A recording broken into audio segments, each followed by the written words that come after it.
مساء الخير مشاهدينا، اهلا بكم وحلقه جديده وعلشان بكره. الحقيقه مع زياره كريستين لاجارد مديره صندوق النقد الدولي خلال هذا الاسبوع والمباحثات التي تتم بينها وبين بين صندوق الدولي وبين الحكومه الان حول الاقتراض من صندوق النقد الدولي بقيمه 4.8 مليار دولار بفايده 1.5% وتسدد على سنوات. أثير جدل حوالين تجدد هذا الطلب من حكومة الدكتور هشام أنديل بعد ما رفض هذا الطلب من قبل حكومة دكتور الجنزوري، وطبعا قبل رفض من خلال طبعا حزب الأغلبية حزب الحرية والعدالة.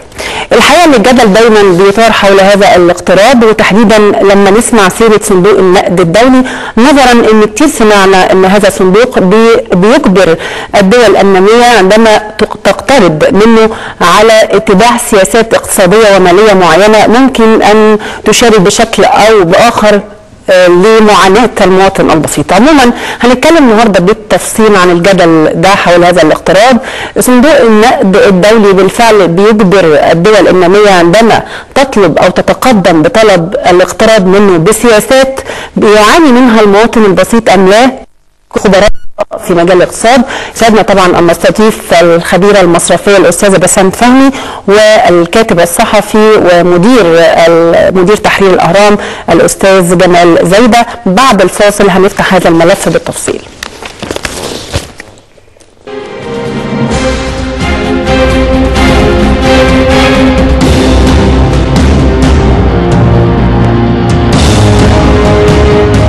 القرض هيكون ان شاء الله على مدة 5 سنوات بفترة سماح 39 شهر، وتكلفة القرض 1.1%. لو قارنا هذا القرض بالدولي، يعني لو اتفقنا ان نحن في هذا الوقت ومع عجز الموازنة الى التوجه الى الاقتراض، وقارنا بين الاقتراض من الجهات الخارجية والاقتراض من البنوك المحلية، لو قارنا نسبة تكلفة الاقتراض الداخلي لتصل الى 12% مقارنة ب1.1%، اعتقد إجابة واضحة عن لماذا نتوجه خارجيا للاقتراض. عفوا. كما انه ايضا الحكومة عندما تقترض داخليا تتنافس مع القطاع الخاص وترفع سعر الفائدة عليه، فبالتالي الاقتراض الداخلي ليس هو خيارنا الافضل في هذه الحالة. إضافة نحن نسبة الدين الخارجي للدخل القومي 12%، فهذه نسبة آمنة جدا، فبالتالي الحكومة أخذت قرار أن هي تتجه إلى الاقتراض الخارجي، والشروط التي يقدمها صندوق النقد الدولي هي شروط مقبولة لنا. بداية أود أن أتوجه بالشكر الجزيل للسيد رئيس الوزراء وأشكركم على اليوم، ولقد التقينا صبيحة اليوم بالسيد الرئيس دكتور محمد مرسي والسيد رئيس الوزراء، وأتوجه إليهما بالشكر على كرم الضيافة وحسن الاستقبال، وأتوجه بالشكر ذاته للسيد وزير المالية والسيد محافظ البنك المركزي المصري. إن صندوق النقد الدولي ليس بطرف غريب على البلاد، فقد شارك في بعثات مساعدة فنية كثيرة ومتعددة خلال الشهور الفائتة، ولقد أبدى الصندوق عن إعجابه بالاستراتيجية المتبعة وطموح السيد الرئيس والسيد رئيس الوزراء الذي أعرب عنه خلال مناقشات صبيحة اليوم. كذلك أعرب السيد رئيس الجمهورية والسيد رئيس الوزراء الرغبة كليهما واستعداد البلاد للاستفادة من قرض صندوق النقد الدولي وبرنامج الصندوق، وهذان أمران متداخلين، أي أن القرض جزء لا يتجزأ من البرنامج. لم ندخل حتى الآن في التفاصيل الدقيقة الخاصة بالبرنامج أو اتفاق التمويل فيما يتعلق بالمبلغ المحدد والشروط ذات الصلة، وبالطبع السيد رئيس الوزراء لديه فكرة فيما يتعلق بالمبالغ التي قد تطلب وحجمها، ولكن في الغد وبعد ذلك نود أن ندخل في شراكة مع الشعب المصري والحكومة المصرية والسلطات المصرية لنتأكد من أن الرحلة التي تقوم بها الحكومة هي رحلة ناجحة لمصر وللشعب المصري.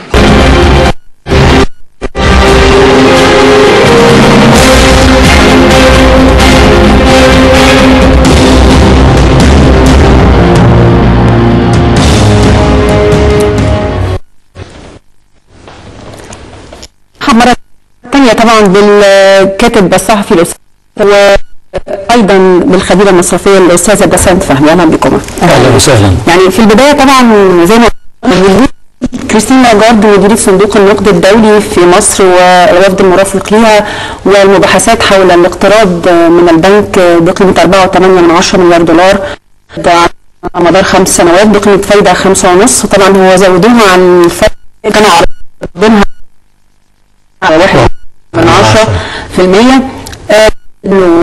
وقلق من بعض الاقتصاديين خاصة كل ما نسمع صندوق النقد الدولي يتقال ان سياسات صندوق النقد الدولي وشروطه لإتمام صفقة الاقتصاد بتبقى سياسات مجحفة مش بس للدول النامية ولكن بتعوق المواطن على الإحساس بالنمو والانتعاش الاقتصادي.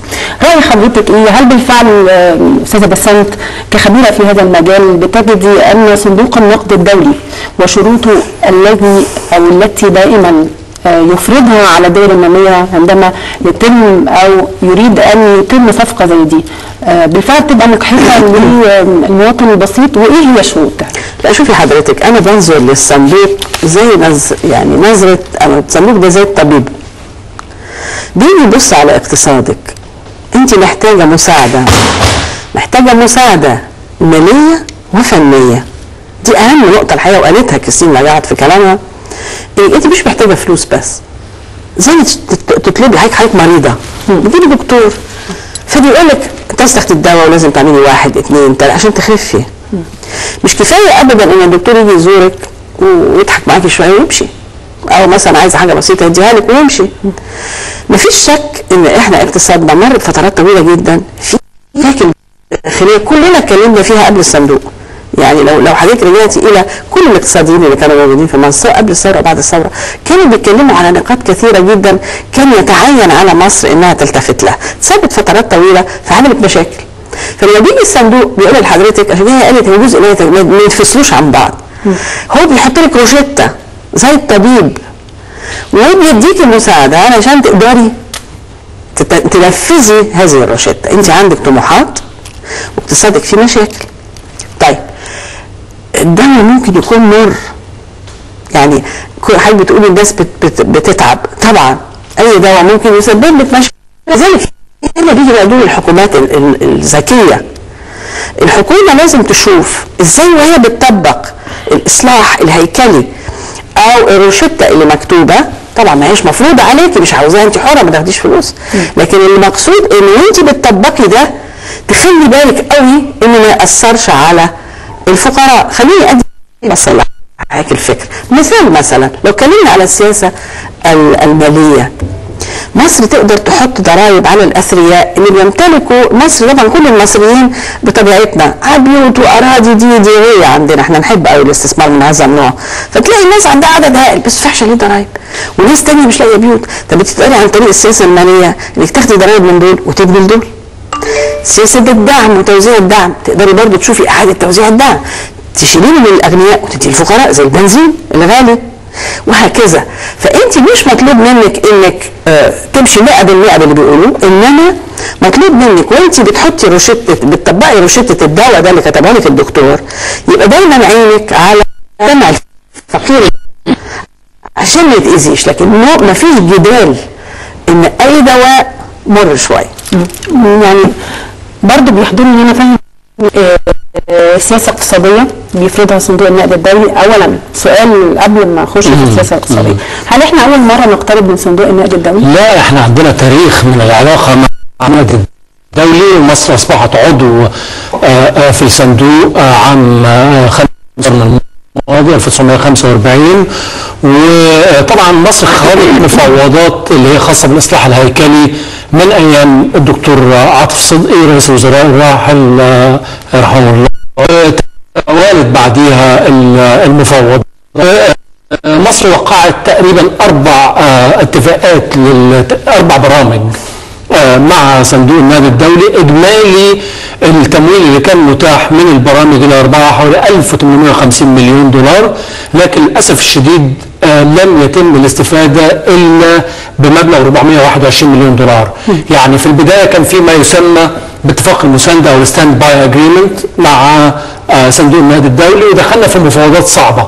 ومفاوضات صعبه ليه؟ لانه زي ما قالت الاستاذه بسنت المساله لها علاقه بما يسمى في يعني في الثقافه الشعبيه اللي هي الروشيتا. القضيه مش روشيتا، البرنامج اللي بيتم اتفاق مع صندوق النقد الدولي انه عايز يطبق معايير اقتصاد السوق، العرض والطلب. معايير اقتصاد السوق معناه عندك اختلالات هيكليه، لازم نحل الاختلالات الهيكليه دي، وبمعنى انه عندك عمله بتعمل لها قدر من المسانده، تطلب تعويم العمله. بس احنا مثلا في الاقتصاد المصري ما نقدرش نعوم الجنيه المصري، لان لو عومنا الجنيه المصري ده هينتج بشكل كامل، هينتج عنه ارتفاع معدلات التضخم، وهيحصل تخفيض في قيمه العمله، وهينعكس على المواطن العادي بحيث ان الجنيه ده ما يشتريش حاجه. وحتى يعني حتى زياده الاجور اللي يمكن حكومه الجنزوري قدمتها في الموازنه العامه للدوله وزياده المعاشات مش هتقابل التضخم وارتفاع الاسعار في الفتره القادمه. لكن اللي انا اقصده نظرا عن السياسات الاقتصاديه او الماليه اللي بيفرضها صندوق النقد الدولي، واحنا سبق واقتربنا قبل كده وزي ما حضرتك ذكرت ان كان ايام عاطف عبيد يمكن شفنا ردود افعال تعويم العمله وارتفع سعر الدولار بقيمه 7 تقريبا. انا عايز ارجع لما قبل المرحله بتاعت الدكتور عاطف صدقي والدكتور عاطف عبيد، ايام الدكتور عبد المنعم القيسوني لما كان نائب رئيس وزراء، واقترح على طول انه يطبق حزمه اجراءات خاصه بالاصلاح الاقتصادي، وحصلت احداث 18 و19 يناير، والناس نزلت عملت مظاهرات واحتجاجات وخلافه، لانه فجاه كده صحوا الصبح لقوا كل الصحف القوميه ما كانش فيه لا صحف خاصه ولا صحف معارضه ولا غيره طالعه بتقول انه هترتفع الاسعار. فالناس ما صدقتش انك ترفعي فجاه الدعم عن الخبز، ترفعي الدعم عن الطاقه، ترفعي الغالبيه العظمى من الناس فقراء في مصر. للاسف الشديد عمليه الاثراء اللي حصلت وتم فيها استخدام خلال النظام السابق حظى بها مجموعه محدوده من الافراد ومعروفين بالاسماء، وعملوا تراكم للثروه. يعني احنا مش ضد ان الناس تعمل تراكم للثروه بطريقه شرعيه ومشروعه وفيها شفافيه وفيها محاسبيه، لكن للاسف الشديد ان كان في نظام سياسي، نخبه سياسيه فاسده، وهذه النخبه لمت حواليها مجموعه من ما يسمون برجال الاعمال، استخدموا نفوذ السياسي من خلال لجنه السياسات والحزب الوطني وخلافه في انهم يحصلوا على الاف الفدادين من الاراضي وتتم عمليات البيع.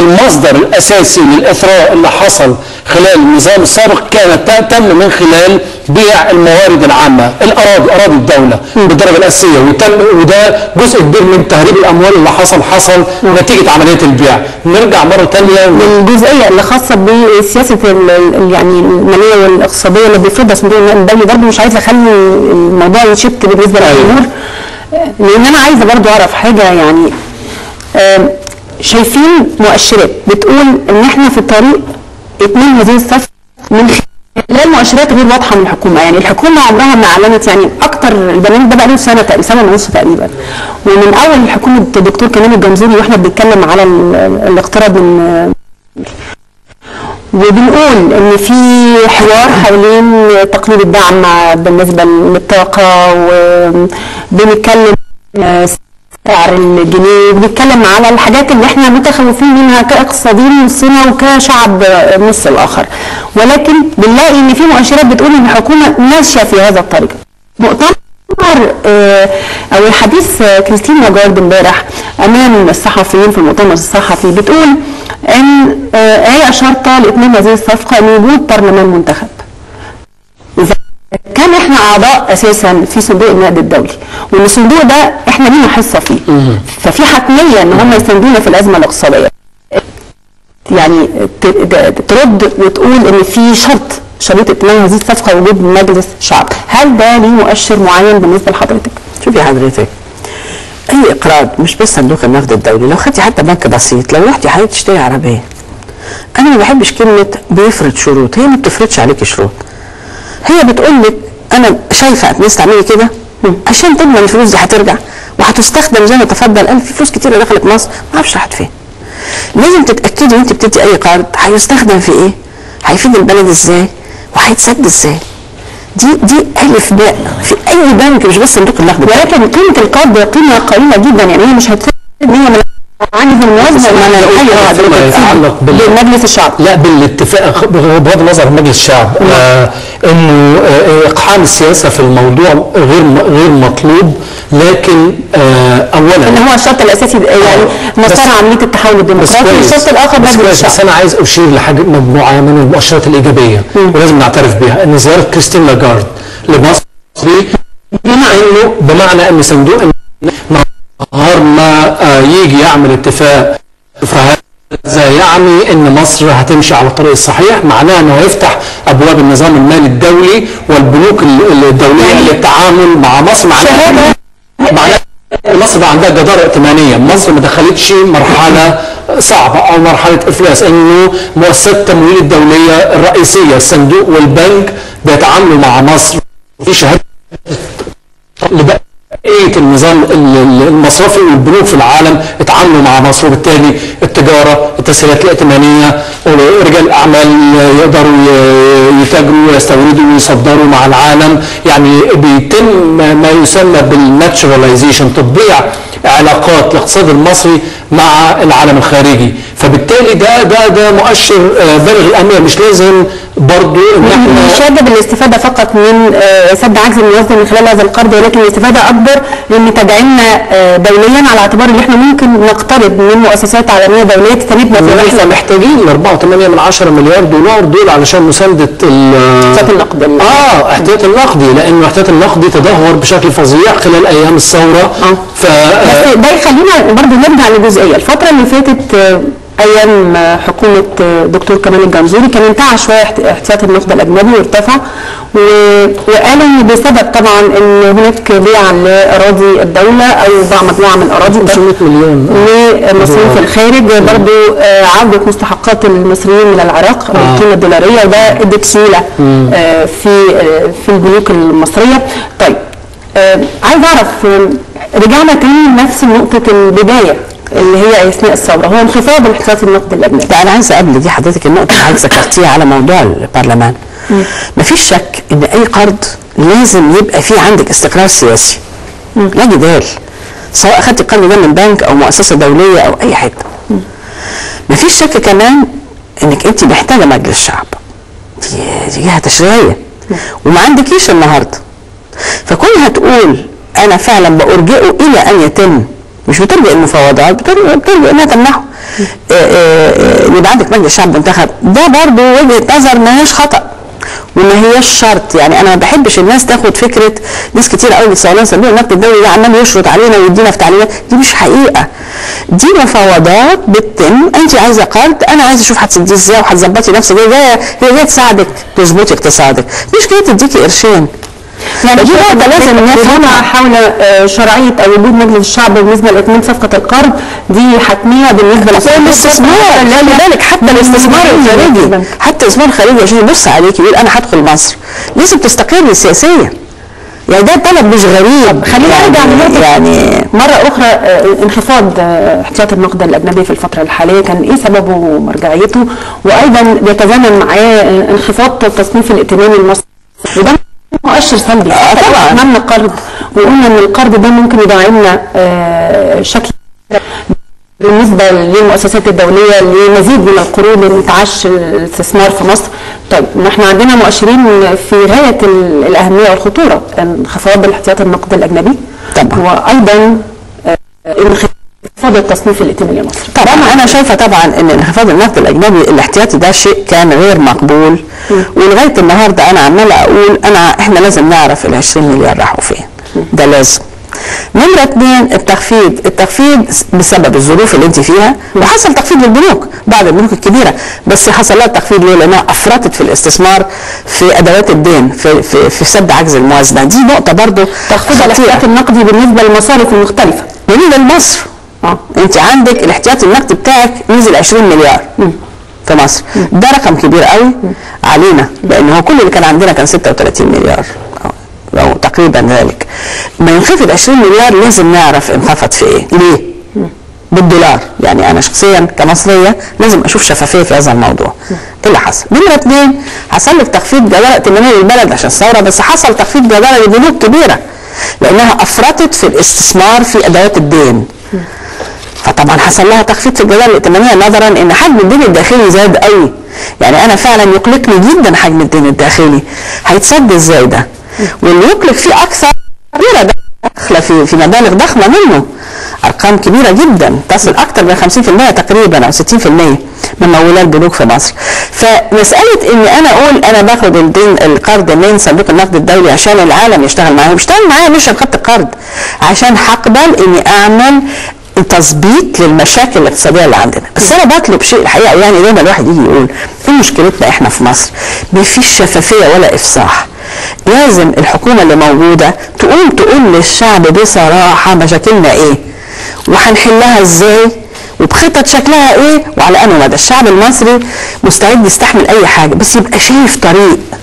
لما تيجي تقولي لي انا هاخد القرض عشان يرضوا عني، او في ناس بتتكلم بطريقه على هذا الموضوع مش فاهمه الوضع. الوقفات الاحتجاجيه بتقف ليه؟ لان الناس مش فاهمه الحقيقه. انت قولي للناس بصراحه شفافيه من الحكومه والوضع الاقتصادي علشان الناس بس كده، مش نقول نشتكي قراراتها ونيجي مش نشتكي، نيجي نقول لهم وادي خطتنا على مده سنه 3 سنين 5 سنين. خلينا نتعامل مع الوضع كما هو وكما ما تعودنا دايما سواء الزمن اللي فات او الزمن الحالي هو عدم الشفافيه. طيب القرض ده ممكن زي على لسان كريستين لاجارد هيتم او هتتم او هيجي لنا او هنستفاد منه بعد وجود مجلس الشعب، وده حاجه ممكن تاخد وقت لانها مش لجنه دستوريه، وبعد تكوين اللجنه الدستوريه لاستعادتها للدستور هيبقى في مجلس شعب، يعني 3-4 شهور. الاقتصاديه متدهوره عندنا وكل شهر بيبقى في نزيد في الاحتياط النقد الاجنبي. هل ممكن الحكومه علشان نحمل الازمه تطبع نقود؟ لا، تطبع نقود ده معناه انك هتزودي الضغوط التضخميه في الاقتصاد، ومعناه دي اداره اقتصاديه بالغه السوء للاقتصاد المصري. المطلوب حاليا احنا قدامنا في حكومه عاملها حزب الحريه والعداله اللي المفروض ان هو فاز في الانتخابات البرلمان السابق المنحل، وعندنا انه حزب الحريه والعداله المفروض انه بيدير، فالمفروض انه يطلعوا يقولوا للناس كيف يمكن اداره الاقتصاد القومي في المرحله المقبله، ويقولوا بشكل واضح 1 2 3 4، يعني بمعنى المشكلات الحاده اللي بتواجه القومي هيتم حلها ازاي. اول شيء ملوش علاقه بالاقتصاد لكن مرتبط بالاقتصاد درجه اساسيه الاستقرار الامني. لو ما فيش استقرار امني في هذا البلد لا السياحه هتزيد ولا الاستثمارات هتزيد ولا تدفق الاستثمار الاجنبي هيجيلك ولا الادخار المحلي هيزيد ولا المستثمرين ولا مناخ الاستثمار هيتحسن. فبالتالي المهمه الاساسيه من وجهه نظري انه على الحكومه الحاليه ان توفر الامن في الشارع. يعني قولي لي بقى اي مستثمر موجود في اي حته في الدنيا في وسط مناخ تنافسي في العالم، من سنغافور انا كنت موجود فيها من شهر وشايف مناخ الاستثمار اللي فيها عامل ازاي، لدبي لغيرها ايه اللي يجيب المستثمر مدينه زي القاهره بهذه الفوضى؟ في فوضى في الشارع، في بلطجه، في قطع طرق، في ناس عماله بتسرق كابلات الكهرباء. الحكومه الجديده ينبغي عليها انها تورينا بركاتها. يعني ايه بمعنى ايه تورينا بركاتها؟ انها تضع حد لهذه الفوضى. النهارده انا عايز اضرب مثل بسيط، انه قال لك انه هيشيلوا اشغالات الطرق وعمالين بيدوا مهله، وقال لك لما نستنى لما رمضان يخلص والعيد خلص، ورغما عن ذلك في حاله من الفوضى الكبيره. ما فيش مستثمر هيجي مدينه كبيره زي القاهره الا ما يحس فيها بالامان. دي نمره 1. نمره 2 لازم يورونا ايه خطتهم لتشجيع المستثمر المصري، لانه اولا المستثمر الاجنبي مش هيجي الا ما يشوف فيه مستثمر مصري شغال وفي مناخ استثمار عمال بيتحسن، وفي رؤيه واضحه فيما يتعلق بتحويل الاموال. يعني انا بس عايز اذكر لك مثل فيما يتعلق بتحويل الاموال. انا اعرف مجموعه من المستثمرين النهارده بيتحايلوا، واحد منهم قال لي انا علشان احول فلوس حاليا من الجهاز المصرفي بقى الاقي الامرين، لازم يقولوا لي الفلوس دي رايحه فين ورايح فين. قبل كده كانت في سهوله، الوقت بيقول لك يقعدوا بيتصلوا بشركات اموال في دبي ويطلبوا منهم انهم يدفعوا لهم الفلوس في مقابل ان يصدروا لهم. الموضوع بقى بالغ التعقيد. فقولي لي المستثمر الاجنبي هيجي في مناخ بيعمل بهذا الشكل يمتلئ بالتعقيدات ازاي؟ فلابد الحكومه تطلع وتقول للناس. هل دي مش اجراءات متبعه علشان عمليات غسيل الاموال اللي كانت بتتم في الفتره؟ لا يعني فيما يتعلق بالاجراءات الخاصه بمكافحه غسيل الاموال او الماني لوندرينج اتعملت وزادت بعد ثوره. لا مش بعد الثوره، بعد 11 سبتمبر، بعد قصف البرجين في نيويورك. والنظام المالي العالمي بقى فيه ريستريكشنز وفيه ضوابط ضخمه وكبيره فيما يتعلق بهذه المساله. لا انا بتكلم على الوضوح فيما يتعلق المستثمر هيجيب فلوسه هيستثمرها، بيبقى لازم يبقى عنده حريه في تحويل الارباح ويبقى عنده مرونه والمسائل تبقى واضحه. حضرتك تتفقي مع هذه؟ لا بس كله موجود الحقيقه. انا بس بتفق مع حضرتك اكتر ان موضوع الحرص في التحويلات ده بقى في العالم كله نتيجه زي ما حضرتك تفضلتي عمليات غسيل الاموال ومال بتتم في العالم، فده موجود في العالم كله. البنوك المصريه ما بتمنعش التحويلات القانونيه، يعني لو حضرتك بتستوردي بتصدري معين لا ليميت لو ما فيش سبب. يعني عندما انت حضرتك تفتحي اعتمادات مستنديه تصدري العمليه ماشيه مظبوط. انت كمان في ثوره، وبعدين في اي بلد في العالم هنكمل احترامي احنا عملتنا مش الدولار. انت حره تاخدي مصري زي ما انت عايزه. فاهم انا عايزه اقول ايه حضرتك؟ يعني كتير جدا رحتي اوروبا مثلا طلبتي دولار في بعض البنوك يقول لك خد يورو. فاحنا فهمنا الحريه الماليه خطا شويه، لكن القوانين دي الحقيقه عشان مكافحه غسيل الاموال والارهاب الى لكن العمليات الاستيراديه القانونيه ما فيهاش مشاكل حضرتك. انما في موضوع الامن لا يمكن تقدري تقومي اقتصاد بدون امن. الاقتصاد المصري زي ما هي قويه للصناعه عفوا موجوده، الاقتصاد المصري متنوع على درجه عاليه جدا جدا يعني، انما انت محتاجه تصلحي شويه حاجات. اهم من الحاجات المهمه جدا عفوا منظومه النقل اللي عندنا ما ينفعش. ليش تعملوا مدن جديده والناس رايحه جايبه الاتوبيسات؟ دي عايزه نقل على السكك الحديد، وعايزه متروهات داخل، عايزه تبصي وعايزه كهرباء وعايزه وعايزه عيش مشاكل كتيره. بالظبط. ساعات لما انت مريض حل المشكله نرجع لاول الكلام. انت مريض تعبان انا نعالج ايه الاول؟ ما هي دي الفكره. نعالج بوضوح. لازم يبقى في استقرار في مصر، لازم يبقى في امن وامان علشان تقدري تدفعي الاقتصاد وتزودي معدل النمو.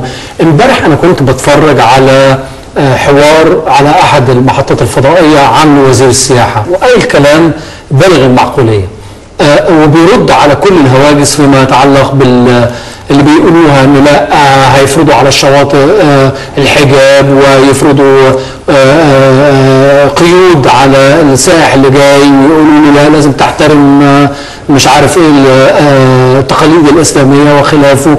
سوق السياحه بيشتغل خالص. وعجبني رد الاستاذ هشام زعزوق وزير السياحه انه قال بشكل واضح احنا هدفنا في وزاره السياحه ان احنا نجذب السائحين في اسواق تنافسيه بتقدم امتيازات غير عاديه. لكن والله لو مستثمر جه وقال انا عايز اعمل الفندق بتاعي وفق مواصفات معينه يعمله، لكن في النهايه لابد ان احنا نحط في الاعتبار انه علشان نجذب ال 25 مليون سائح زي ما وزير السياحه اعلن امبارح محتاجه ان يبقى عندك سوق تنافسيه، محتاج يبقى عندك استقرار وامن، ما يبقاش عندك الاضطرابات اللي موجوده في سيناء. يعني الاضطرابات اللي موجوده في سيناء اثرت على معدل تدفق السياح في مصر، وبالتالي ده بيأثر على احتياطي النقد الاجنبي لدى البنك المركزي. فبالتالي الاستقرار بالغ الاهميه لازم يبقى موجود في سيناء ولازم موجود في كل المدن المصريه، مش عشان السياحه مستثمر وعشان المواطن بالدرجه الاساسيه. احنا مقدمه برضه من بعض المواطنين على مواقع مساندة الدولة في هذه المرحلة. ازاي ممكن المواطن يساند الدولة؟ يعني احنا بنقول ان القرض لسه السنة قبل ما يتم على حسب الكلام ده آملين مننا. مشاكل خاصة بالأمن، مشاكل خاصة بتوقف عجلة الإنتاج لبعض المصانع. طب لو المواطن اللي عنده استثمار أو ادخار في ايه اللي ممكن يحصل سياسة معينة من البنوك تساهم أو تخلي تشجع؟ أنا مبسوطة قوي من النقطة دي. زي بعد ما حصل في أزمتها المواطنين كلهم شكوا في سيب المواطنين أهم من المواطنين. انت يا حضرتك قلتي لي بتيجي من فين؟ بس بتيجي من اسباب اللي قامت الثوره.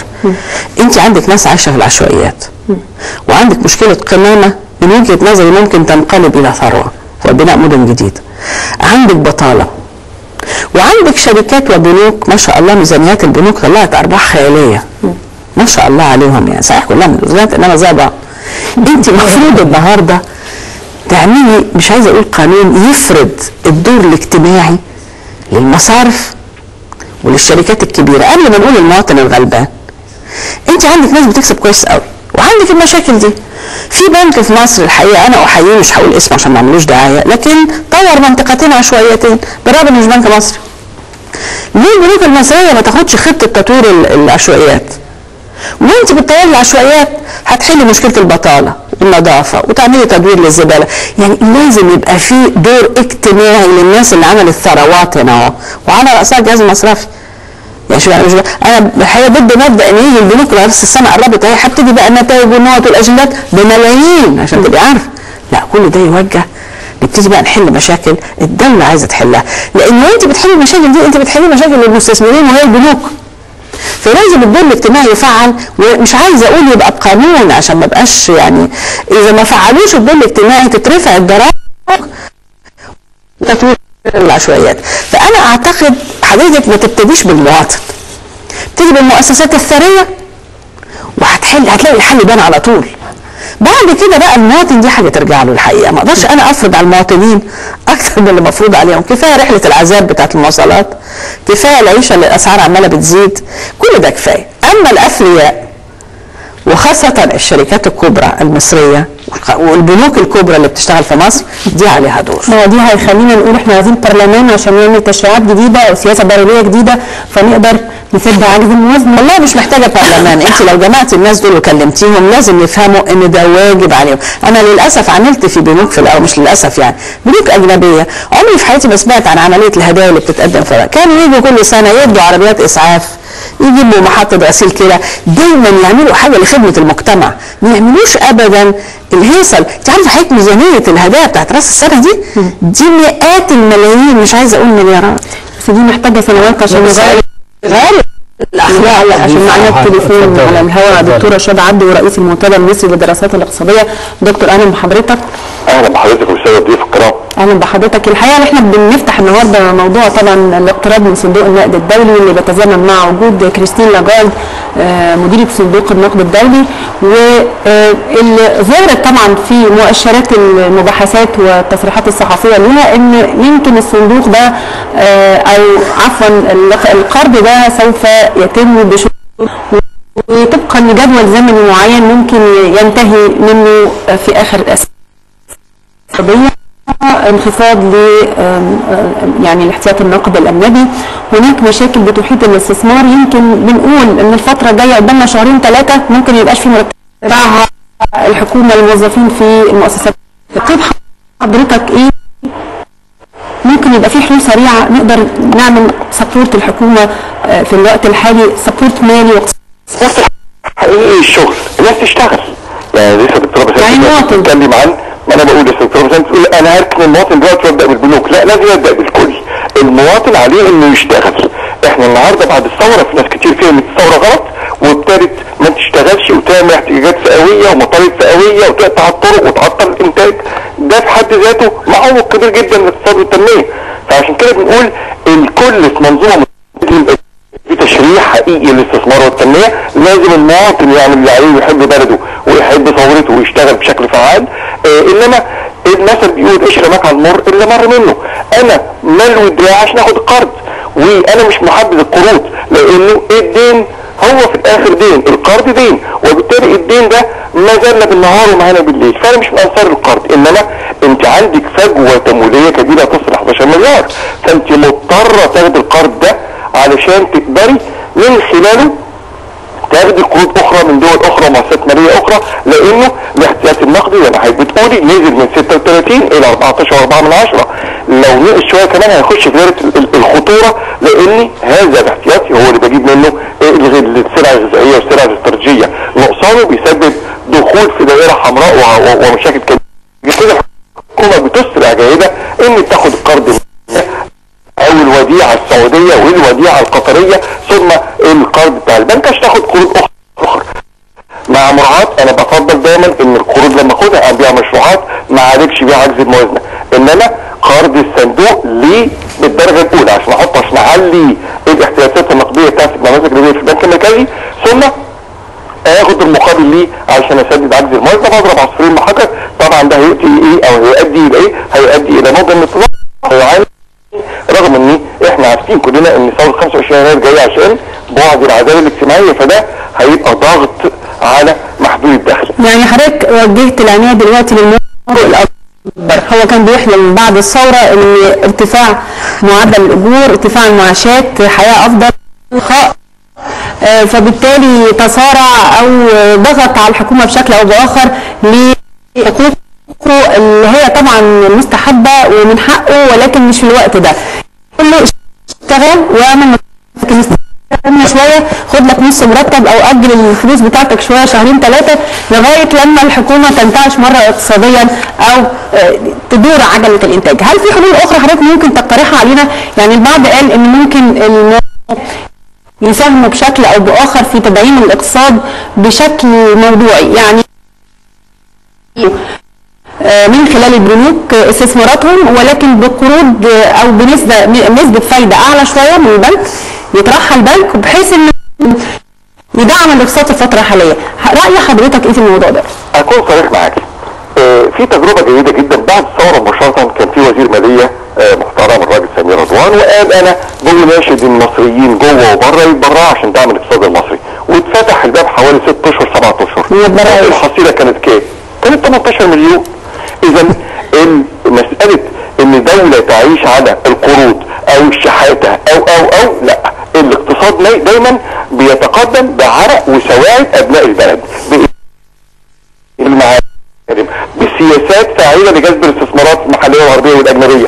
فعشان كده انا عايز خطه سريعه. واحد، ضروره استعاده الامن والامان، لان ده هيجيب لي السائح ومعاه العمله الاجنبيه، هيجيب لي المستثمر العربي والاجنبي ومعاه عمله اجنبيه، وفي نفس الوقت بيعمل لي مشروعات وبيعمل لي مصانع، بتشغل لي ولادي، بيساعد في حل مشكله البطاله، في نفس الوقت بيضخ انتاج في الاسواق بيتوازن مع الطلب والاسعار، بيخلي المواطن زي ما لسه بيقولوا يعيش حياه كريمه داخل مجتمعه. الانتاج اكتر بيساوي قوه تصديريه اكبر، مزيد من العمله الاجنبيه اللي اقدر اجيب بيها خطوط انتاج واقدر اجيب بيها مصانع واقدر اجيب بيها تكنولوجيا، وبالتالي احسن الاوضاع واخلق فرص عمل يبقى ده الحل العملي الاول. الحل الثاني، لابد من الانتهاء بسرعه وعدل من الاحكام المرتبطه بقضايا الفساد علشان اشجع المستثمر انه يجي وما يتصورش ان مصر بقت فيها ثوره شويه بتقطع الرقاب او بتسحب المشروعات والتراخيص وبترجع عقود مخصصه. لازم كمان جزء مكمل لدوت يبقى فيه كل المستويات في مصر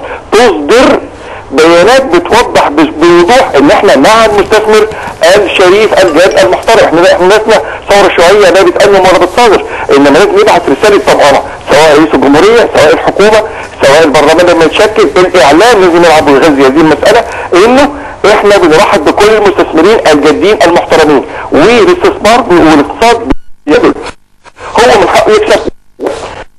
الجزئيه الثالثه، لابد من توفير بعض المبالغ عشان مجموعه من المشروعات القوميه العملاقه اللي تساعد في حل مشكله البطاله، اللي تساعد في ضخ كميات من الانتاج في الاسواق، اللي تساعد على التصدير.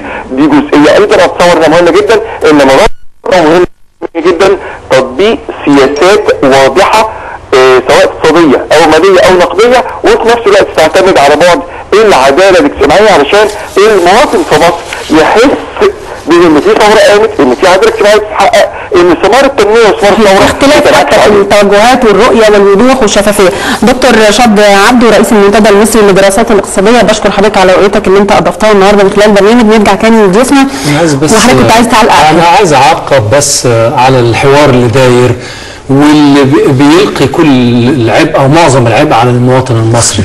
المواطن المصري يعني عانى الامرين صراحه خلال 60 سنه اللي فاتت، وما خدش حقوقه الحد الادنى، لا رعايه اجتماعيه حتى لو ولا رعايه صحيه ولا تعليم ولا اي شيء. ولما خرجوا من 25 ولا ادميه كانوا الناس فاض بيهم بسبب الظلم الاجتماعي الفظيع.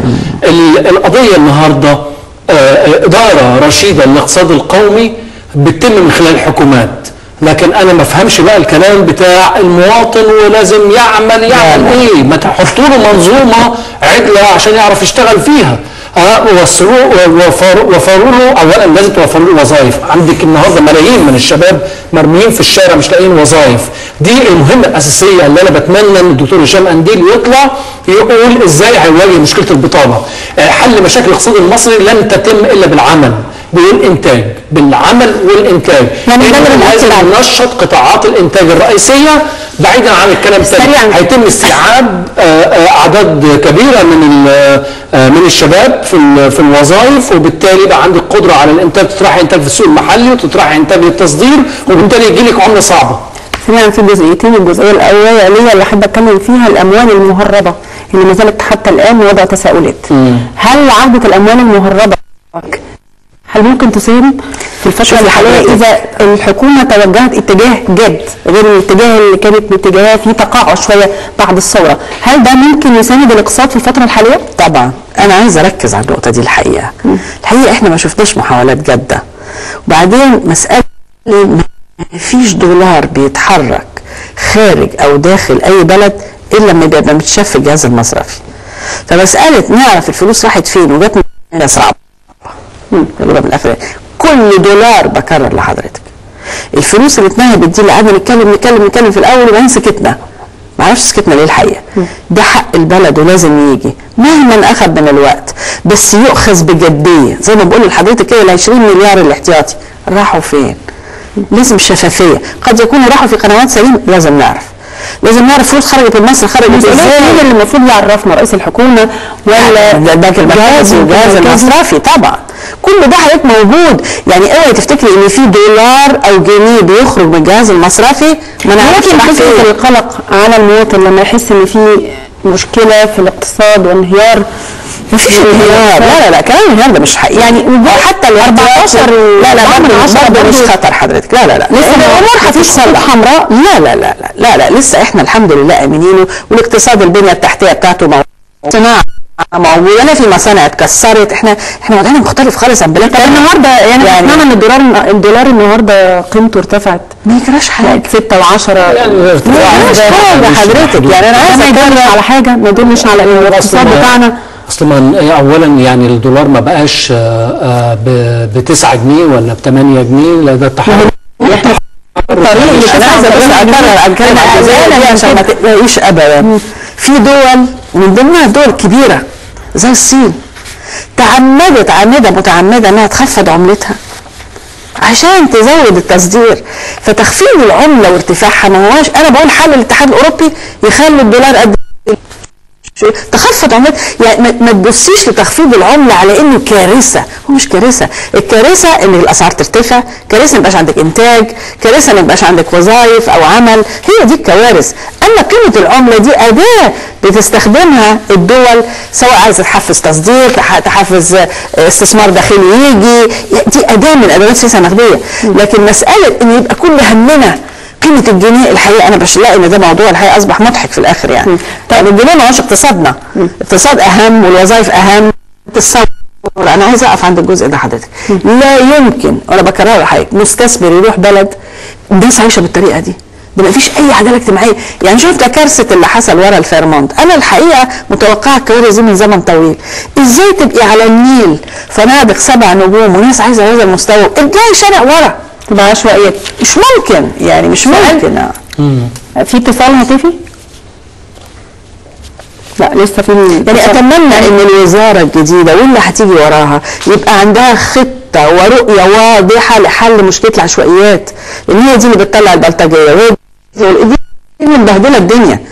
دي ما حدش بيتكلم عنها حضرتك، ودي قنابل موقوته هتفرقع كل شويه واحده فيهم. يعني احنا ركزنا على جزئيه الشفافيه، لازم الحكومه تركز فيها في الفتره الحاليه طبعا. يعني مش عايزين اجراءات بدون وضوح. لا وهرجع مره للاتفاق مع صندوق النقد الدولي، لابد ان الحكومه تطلع وتقول للناس هتراعي موضوع العداله الاجتماعيه بالظبط، لانه الجوهر الاتفاق او البرامج بتاعت الصندوق ليها علاقه بالغاء الدعم وليها علاقه بالغاء دعم الطاقه. يعني انت مثلا لو عندك دعم الطاقه في المخصص للطاقه في الميزانيه 95 مليار جنيه، دعم السلع التموينيه 23 مليار جنيه، بس قلت في الموازنه لو قال ال 80 برضه مبلغ ضخم. فالقصد يعني من الكلام لو حصل انه تم الاستجابه لكل شروط الصندوق، يعني الناس هتروح في داهيه. لا يستجيبوا حضرتك، انما يبقى في سياسات اخرى. الحكومه تطلع تقول للناس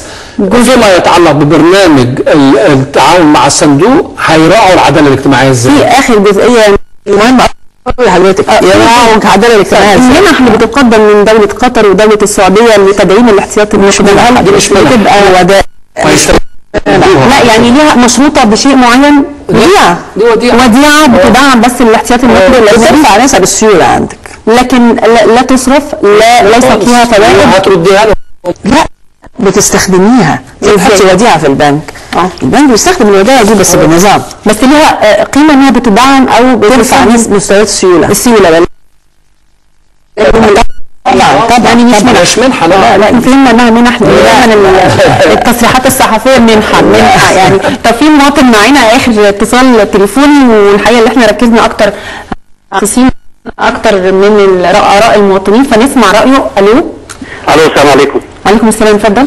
الحقيقه انا يعني لي تساؤلات، بما انني كمواطن طالب بسداد هذه الاموال فيما بعد، فمن حقي ان اعلم فيما ستنفق وما هي شروط الحصول عليها. هذه واحدة. الثانية وعدنا البرنامج الانتخابي لسيادة الرئيس كان يتضمن ان هناك 200 مليار سيضخوا في السوق. صحيح. ولن نكون بحاجة الى الاستدانة من الخوارج التي لم تنهض بالبلاد ابدا، والشعب كله شاهد الهجوم على حكومة الجنزير عندما كانت تسعى للحصول على هذا القرض، حتى ان هناك في مجلس الشعب بعض المشايخ المشهورين افتوا بعدم جواز هذه الاموال حيث انها اموال ربويه وخلافه. الحقيقه انا كمواطن لا الان من اللي كنا بنرفضه بالامس ونقبله النهارده ده مش صحيح. انا شريك ليك، انا استقبلتك في الميدان. انت عايز تستخدم الحكومه لانها سبقت انها رفضت هذا القرض، ثم بعد كده تحاول تقنع الاخرين ان في حتميه لوجود هذا القرض، ولا يعني مانع لديهم الان من موافقه القيمه اعلى. في سؤال تاني عشان نحب يعني فاضل 3 دقائق في برنامجنا، فنحب نجاوب على تصريحاتك او نعم في عجاله.